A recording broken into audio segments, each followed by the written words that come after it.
নমস্কার বন্ধুরা, আমার কুকিং চ্যানেলে আবারও সবাইকে স্বাগত।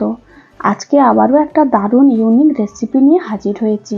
আজ আমি আপনাদের দুর্দান্ত একটা রেসিপি বানিয়ে দেখাবো। আমরা একদম কাঁঠালি কলা পাকেই সাধারণত খাই, কিন্তু একদম নরম কচি কাঁঠালি কলা আর চিংড়ি মাছ দিয়ে দারুণ একটা সুস্বাদু রেসিপি বানিয়ে দেখাবো। এটা বানানো খুবই সহজ, ঘরোয়া কয়েকটি উপকরণ দিয়ে বানানো যায়, খেতে কিন্তু দুর্দান্ত লাগে। গরম গরম ভাতের সঙ্গে এইরকম একটা পদ থাকলে একদম জমে যাবে। প্রথমে আমি এখানে 150 গ্রামের মতো মাঝারি সাইজের চিংড়ি মাছ খুব ভালো করে কেটে বেছে পরিষ্কার করে ধুয়ে জল ঝরিয়ে নিয়েছি। পরিমাণ মতো লবণ আর হলুদ মাখিয়ে কিছুক্ষণের জন্য রেখে দেব। আপনারা চাইলে এই রান্নাটা জ্যান্ত কোনো মাছ দিয়েও করতে পারেন, তাতেও কিন্তু খেতে খুবই ভালো লাগে। এই রান্নাটা করার জন্য আমি এখানে একটা ছড়া কাঁঠালি কলা নিয়েছি।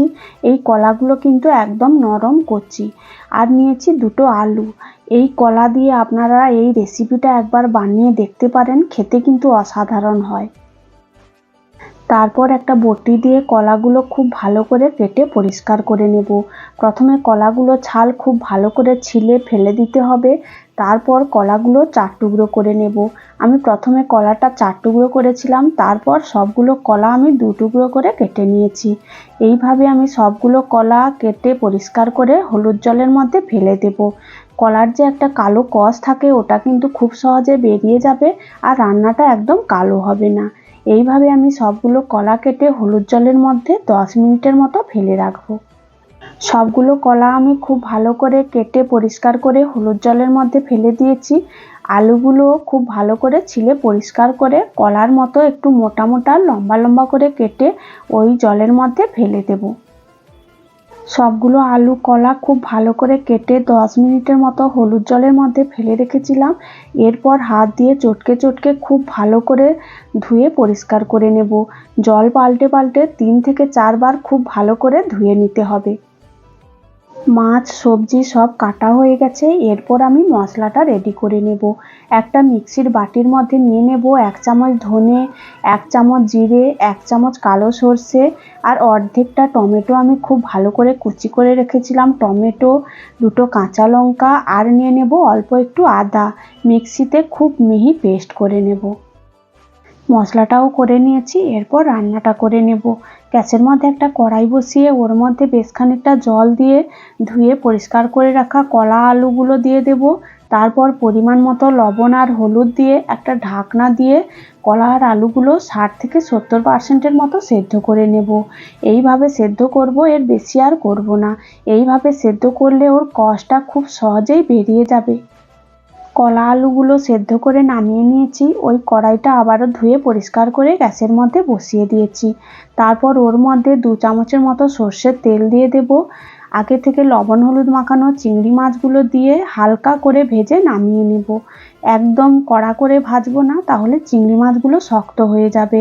এরপর রান্নার মধ্যেও অনেকটাই সেদ্ধ হবে, তাই অল্প করে ভেজে নামিয়ে নেব। চিংড়ি মাছগুলো ভেজে নামিয়ে নেওয়ার পর ওই কড়াইতে আবারও অল্প একটু সর্ষের তেল দিয়ে দেব। তেলটা খুব ভালোভাবে গরম হয়ে গেলে ফোড়নে দিয়ে দেব অল্প একটু 5 ফোড়ন। ফোড়নটা ভাজা হয়ে গেলে একটা পেঁয়াজ আমি আগে থেকে গ্রেট করে রেখেছিলাম, গ্রেট করা পেঁয়াজটা দিয়ে খুব ভালো করে ভেজে নেব। পেঁয়াজটা খুব ভালো করে ভাজা হয়ে গেলে আগে থেকে যে মিক্সিতে মশলার পেস্টটা বানিয়ে রেখেছিলাম, ওটা ওর মধ্যে দিয়ে খুব ভালো করে পেঁয়াজের সঙ্গে 3 থেকে 4 মিনিট কষিয়ে নেব। বেশ খানিকক্ষণ মশলাটা খুব ভালো করে কষিয়ে নিয়েছি। তারপর এর মধ্যে দিয়ে দেব পরিমাণ মতো হলুদ গুঁড়ো আর যে যেমন ঝাল পছন্দ করেন ওই অনুযায়ী শুকনো লঙ্কার গুঁড়ো। কাঁচা লঙ্কা দেওয়া আছে, তাই পরিমাণ অনুযায়ী ঝাল লঙ্কার গুঁড়োটা দিয়ে দিতে হবে। তারপর এর মধ্যে দিয়ে দেব অল্প একটু উষ্ণ গরম জল। জলটা দিয়ে আবারও 2 থেকে 3 মিনিট খুব ভালো করে মশলাটা কষিয়ে নেব, যতক্ষণ না পর্যন্ত মশলা থেকে তেল ছেড়ে আসছে। মশলাটা খুব ভালো করে কষানো হয়ে গেলে এর মধ্যে আগে থেকে সেদ্ধ করা আলু আর কলাটা দিয়ে দেব। আর দিয়ে দেব ভেজে রাখা চিংড়ি মাছ, আর দিয়ে দেব স্বাদ মতো লবণ। দিয়ে মশলার সঙ্গে আলু কলা চিংড়ি মাছ খুব ভালো করে 3 থেকে 4 মিনিট আবারও কষিয়ে নেব। খুব ভালো করে মশলার সঙ্গে সবজিগুলো কষিয়ে নিয়েছি। একদম শুকনো শুকনো হয়ে এসেছে আর মশলাটা খুব ভালোভাবে কষানো হয়ে গেছে। এরপর এর মধ্যে দিয়ে দেব অল্প একটু উষ্ণ গরম জল। এখানে জলটা বেশি দেব না, একদম মাখো মাখো হবে রান্নাটা, তাই অল্প একটু জল দিয়ে ঝোলটা ফুটে এলে একটা ঢাকনা দিয়ে লো টু মিডিয়াম আঁচে 5 থেকে 6 মিনিট রান্নাটা করে নেব। ঢাকনা দিয়ে 5 থেকে 6 মিনিট খুব ভালো করে রান্নাটা করে নিয়েছি। আলু কলাগুলো খুব ভালোভাবে সেদ্ধ হয়ে গেছে আর ঝোলটাও অনেকটা কমে এসেছে। এইভাবে নামিয়ে নেব। এরপর যখন ঠান্ডা হয়ে যাবে, রান্নাতে কলা থাকলে কিন্তু অনেকটাই ঝোল টেনে নেবে, তাই একদম শুকনো শুকনো হয়ে যাবে, তাই আমি এইভাবে নামিয়ে নেব। নামিয়ে নিলেই একদম রেডি হয়ে যাবে নরম কচি কাঁঠালি কলা আর আলু দিয়ে দারুণ স্বাদের এই রান্নাটা। আপনারাও এইভাবে একবার বাড়িতে বানিয়ে দেখতে পারেন, খেতে কিন্তু অসাধারণ হয়।